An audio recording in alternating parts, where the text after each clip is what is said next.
இந்த பேச்சுவார்த்தையை தான் உலகத்தில் உள்ள மொத்த நாடுகளும் எதிர்கொண்டிருக்கிறது. குறிப்பாக ஆசியாவில் உள்ள நாடுகள் முழுக்க பார்த்துக்கிட்டு இருக்கு.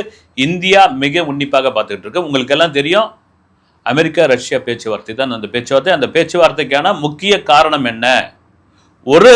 ஒரு நாடு விடா கொண்டனா இன்னொரு நாடு வந்து குடா கொண்டேன். எப்படிப்பா இது நடந்தது? எதுக்கான காரணம் இது? இந்த பேச்சுவார்த்தை சுமூகமா முடியுமா? இந்த பேச்சுவார்த்தையினுடைய முடிவு என்னவாக இருக்கும்? இந்த பேச்சுவார்த்தை வெற்றி பெற்றால் என்னவாக இருக்கும்? இந்த பேச்சுவார்த்தை தோல்வி அடைந்தால் என்னவாக இருக்கும் அப்படின்னு தான் பல மீடியாக்களுடைய அலசல் வந்து. உக்ரைன் ரஷ்யா போர் கடந்த 3.5 வருடமாக நடந்து கொண்டிருக்கிறது. இந்த போர் வந்து ரெண்டு பக்கமும் பலத்த சேதம் அப்படின்னாலும் உக்ரைனுக்கு மிகப்பெரிய சேதம்.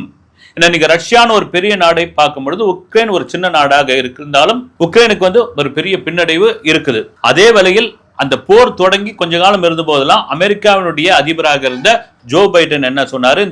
இந்த போரை வந்து நான் முடிச்சு கொடுத்துருவேன், இந்த போர் நடக்காத மாதிரி நான் பார்த்துப்பேன், இதுக்கான எல்லா வழிவகைகளும் நான் பண்ணிக்கிட்டு இருக்கேன்னு சொல்லிட்டு இருந்தாரு. அவர் ஆட்சி மாற்றம் ஏற்பட்டு ட்ரம்ப் வந்த பிறகு பல அதிரடிகள்லாம் அவர் பண்ணார். வந்து இந்த உக்ரைன் அதிபரை கூப்பிட்டு முதல்ல ஒரு பேச்சுவார்த்தை நடத்தினார் பாருங்க. கடுமையாலாம் எச்சரிச்சாரு. அப்புறம் அதெல்லாம் பண்ணாரு.